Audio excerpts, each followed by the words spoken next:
Namaste, ladies. How are you doing? So today we're on day 6 of moving through the 9 pillars of my Awakening Shakti program. And today's pillar is authentic power and sovereignty. So sovereignty is a bit of a buzzword these days, I think, and with good reason, but it can also be kind of overused, and become quite meaningless.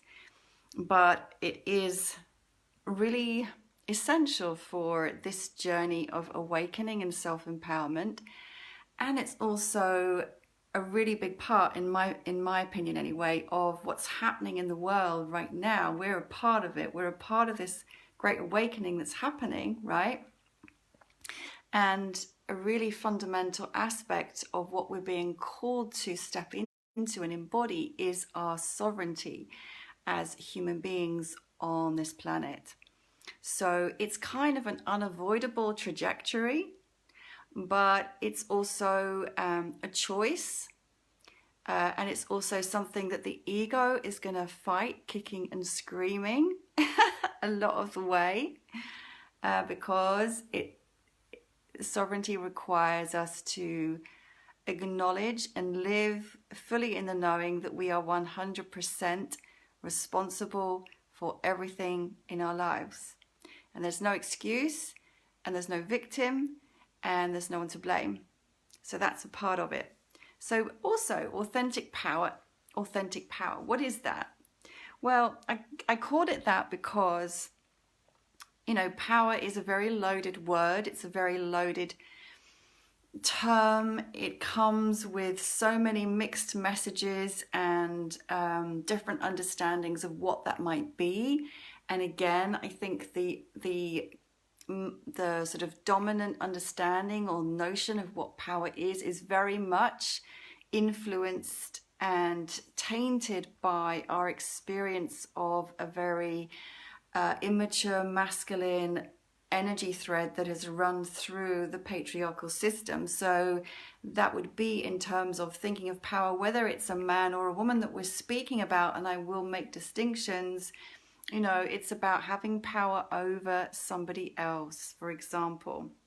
It's about physical strength. It's about success in the world, having acclaim and accolades and money and wealth and possessions. And power is about having influence. Power is loud, power is dominant, power is, so these are all the kinds of associations that we might have with what it is to be powerful, and they're very determined or flavored by an immature, unevolved masculine quality, right? But what is it to be powerful as a woman? So again, we can look at the stereotypes, we can look at what we've been conditioned to believe is powerful as a woman by looking at how our mother behaved, how our grandmother behaved, how we see women out in the world behaving. What does a powerful woman look like? Is she a businesswoman who's basically achieved the same as a man by looking and acting like a man? Is she, or like Margaret Thatcher, who had coaching to make her voice lower so she didn't sound so shrill and strident and would be taken more seriously, basically masculinizing herself? Is it a woman who uses her sexuality to manipulate and control from behind by using her body, by playing with her sexual energy and deliberately manipulating men? Is that powerful? So again, there's a shadow behavior, an immature shadow behavior in the feminine realms, where perhaps because women have felt disempowered, or perhaps because that is what they were taught, they used their feminine gifts in an underhand or manipulative way to get what they wanted, right?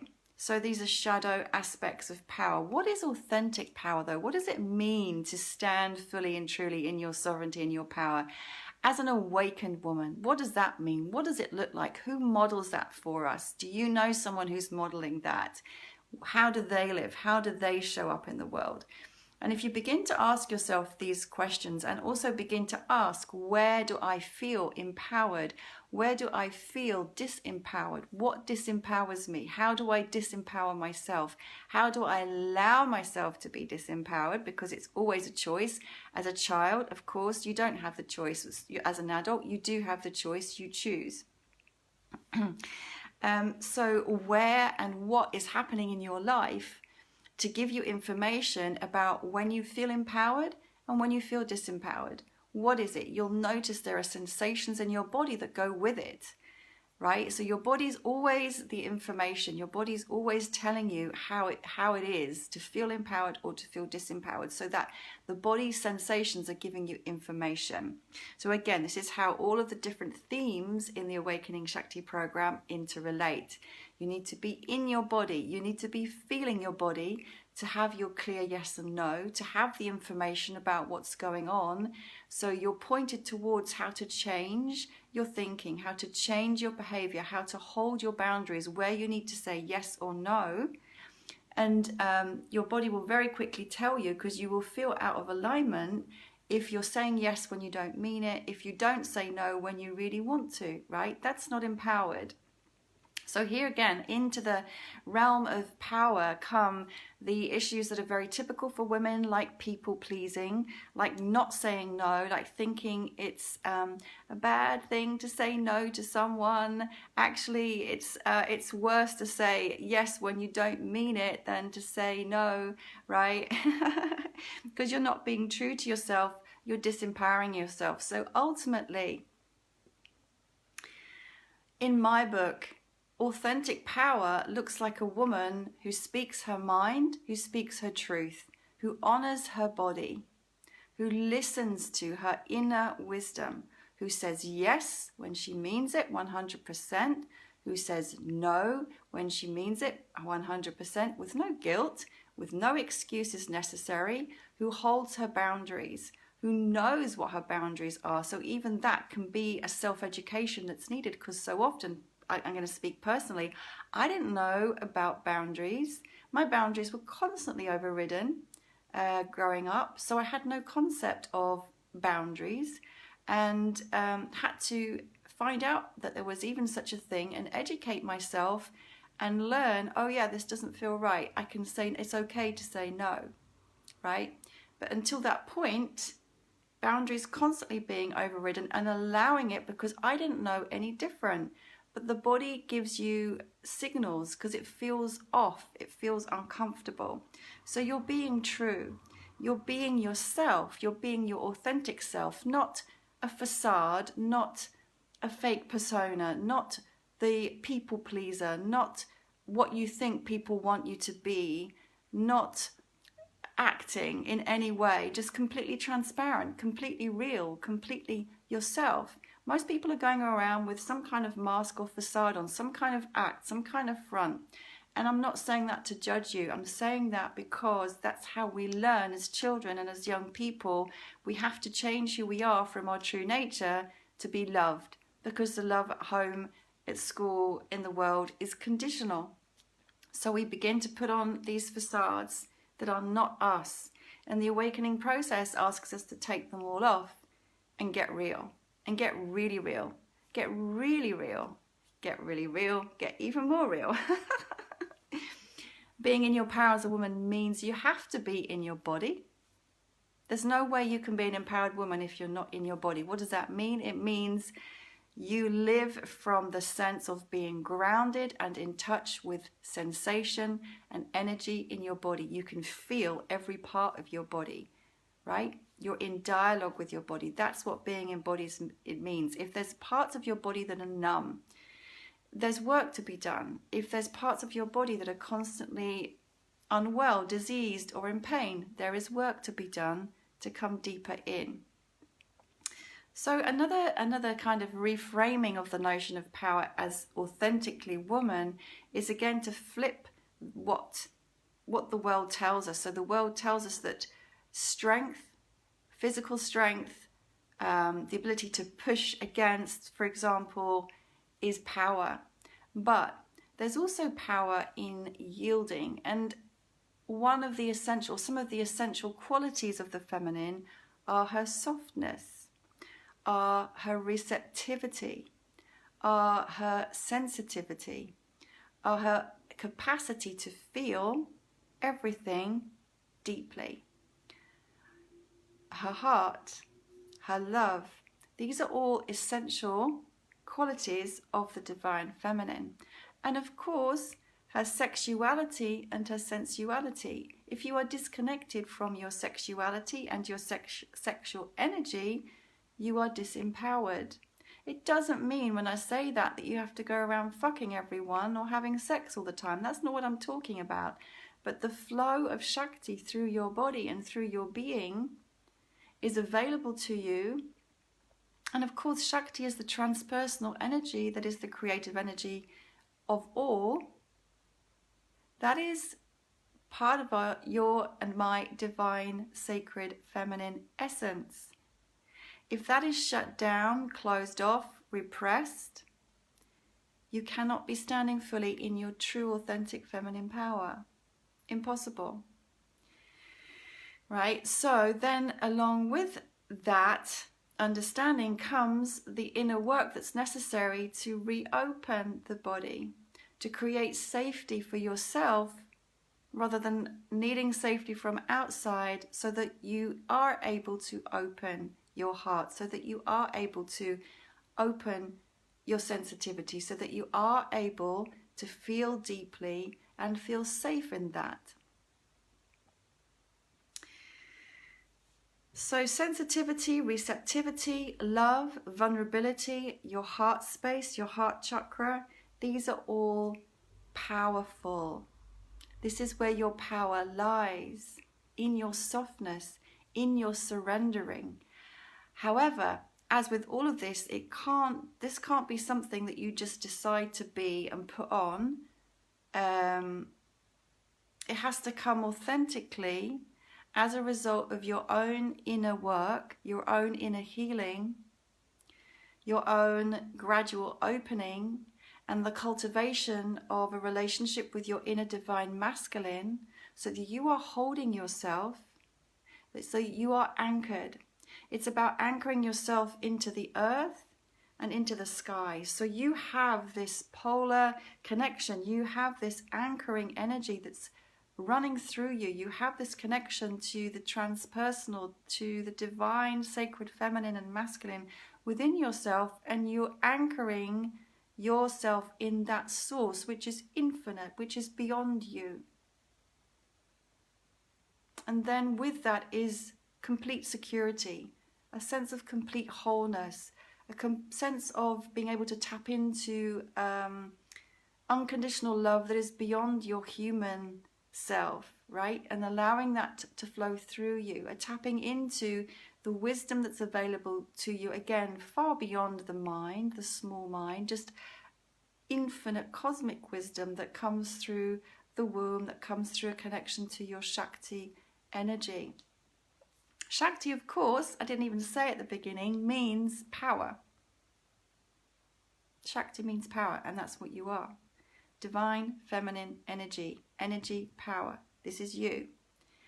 And in the archetypal imagery for the tantric union of masculine and feminine archetypes or qualities or essences in tantra and in yoga, many of you know this already. Shiva, the masculine, sits in stillness. Shakti is the one who moves. So consciousness and energy, or consciousness and power, or wisdom and love, there are many different names given to these two archetypes, but she's the one who is creating, who is birthing, who is moving, who is eternally shifting, who is life alive. So this is you. This is your essence. Let's see, what else do I want to say?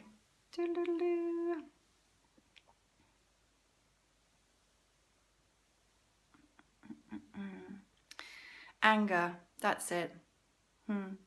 Whenever we touch into this topic of power, the connection went off. The really big question of anger comes up, and it's super important because for so many women, there's a blockage here or a disconnection to the flames of passion and sexual energy and the power center at the solar plexus, that when it comes to speaking your truth, holding your boundaries, asking for what you need, asserting yourself into the world in any kind of interaction, it can come out a little bit distorted. It can come out either aggressive, it can come out angry, it can come out the reverse of angry, which for many women is what happens. Anger goes inside rather than outside. There can be tears. I am one of those people who, whenever I got angry and wanted to express it to someone, I would burst into tears. It was so fucking frustrating because I was furious, but what came out was tears.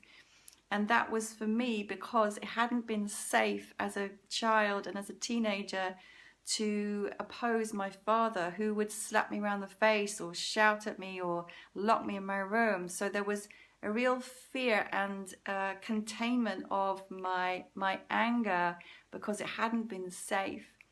But for many women, there's something like that, or there's the whole thing where it's tied into being the good girl once again. It's not ladylike to raise your voice. It's not ladylike to shout. Not that anger needs to be about shouting and raising your voice, actually. If you feel the raw energy of that and simply are able to stand in your body and relax and feel the energy, it's perfectly possible to express your truth with the anger, but without needing to shout, slam, throw things about. So that was what I'm just remembering now, my mum would do. So her way of being angry was to shout, slam doors, throw things around the room, and my dad would do the same. So basically that was anger. But you know what? When we feel angry like that, it's because our boundaries have been overridden in some way, or we feel not heard. And acting out like that, you know, it's very like it's like a toddler tantrum. It can feel like relief in the moment, but it's not really very mature or adult, and it's not really very helpful in relationship or in getting what we want. But there's nothing wrong with anger. And so part of this empowerment process for women can also be about tapping into your anger and allowing yourself to have it, to embody it fully, to feel it, to express it, to cathartic it, and to really get in touch with what's underneath it, because usually underneath repressed anger, which can turn into depression, is grief, is sadness, is frustration, is longing. You know, all of that needs to be felt right down to the bottom. And then, of course, you're freed up to assert yourself more clearly and cleanly without things coming out in a distorted way, like a little passive aggressive, you know, little digs, little manipulative comments. No, just be straight, just be true. That's much more transparent, honest, and aligned. So power, you're Shakti. You are all powerful, but you don't know it. Many of us were not shown that. So how could we know that? But when you begin to tap into that power that creates everything, you know, the sky is the limit, right? And when you begin to live more authentically, speaking your truth to yourself, to others, always, not being afraid what others think of you, dressing how you like, showing up as you like, being yourself fully, being true. This is when you begin to stand more fully in your authentic power and your authentic sovereignty. And it's got nothing to do with so much of what you've been taught in the outside world. Let me just check the time. Okay. So just finally rounding up, a really important connection with the body for us, for our personal power, is of course the solar plexus. And there's a couple of practices that I could suggest for connecting in with this body part, this energy, this chakra for you. And again, just an incidental side point, as you move up through the chakras in the body, in the feminine body, your root is receptive, your womb is giving, your solar plexus is receptive. In the masculine body, the solar plexus is penetrating, right? So there's like opposites as you go up the body. But to activate this center, you can do a practice like breath of fire, which, or, you know, it's called Kapalabhati, so powerful breath of fire. I've been teaching this for years in yoga, but simply, if you've never done this before, a really good way to start the practice is to breathe out through an open mouth, as if you're trying to expel something. And as you breathe out, you draw your diaphragm up and the belly and the navel go in.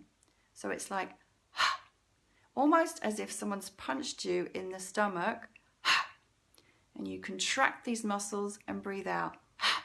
So this is how I teach it to begin with for beginners. So you get that feeling of the muscles here contracting and going in and the breath going out. And you go really slowly, but you can feel the muscles clenching and relaxing in the solar plexus and the navel, right? When you're familiar with that feeling, then you're going to try it through the nose, which is how we do it eventually. So through the nose, you're going to breathe out as if you've got something lodged in your nostrils, like a sniff out. And as you sniff out, again, you contract the solar plexus and the navel point, draw in, draw the diaphragm up, powerfully pull those muscles in, and then relax. Relax the muscles. You do not need to do an active inhale. The inhale happens simply because you relax the muscles and there's a vacuum here, so the breath is drawn in. You focus on the out breath. So again, if it's new to you, you start slow.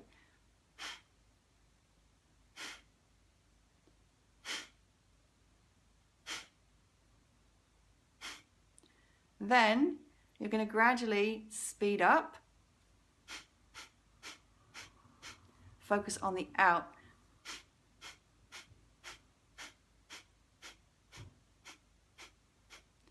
And then when you're really practiced, it's a little bit less labored. It doesn't need to be quite so intense. I'm kind of exaggerating a bit to help you get the hang of it if you've never done it before. Then when you get going, you're ideally going to be breathing out twice a second. So it's really rapid, and it can be a lot lighter in terms of the contraction that's happening here. So it might look a little bit like this.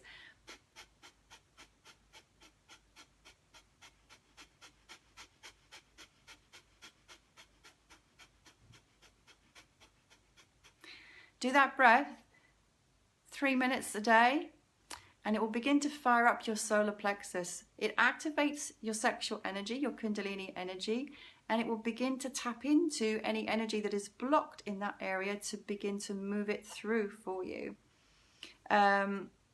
I've got so many other exercises and practices I could give you, but they're all part of the course, and I want to keep this to half an hour. But please, if you've got any questions or comments or reflections about power for you, what it means for you, when you feel empowered, when you feel disempowered, what it means to you to be authentically empowered and sovereign as a woman, then please post your comments below or any questions that you've got, and I'm super happy to answer them. But for now, that's me over and out. And tomorrow, we're moving on to the 7th pillar, the 7th theme, which is awakening sexual energy. My favorite. And we're going to be doing that. Let's see, what's tomorrow? I've got an interview at 11. So, okay, we're going to do it tomorrow at 2 o'clock. So I'll be back here live at 2 o'clock for the 7th day, awakening sexual energy. And finally, if you want to know any more about the course, there's going to be an introductory call on Sunday, and then we're starting on the 17th. So if you want to know more, message me or pop a comment below and I'll send you the information. That's all for now. Lots of love and juiciness. Namaste.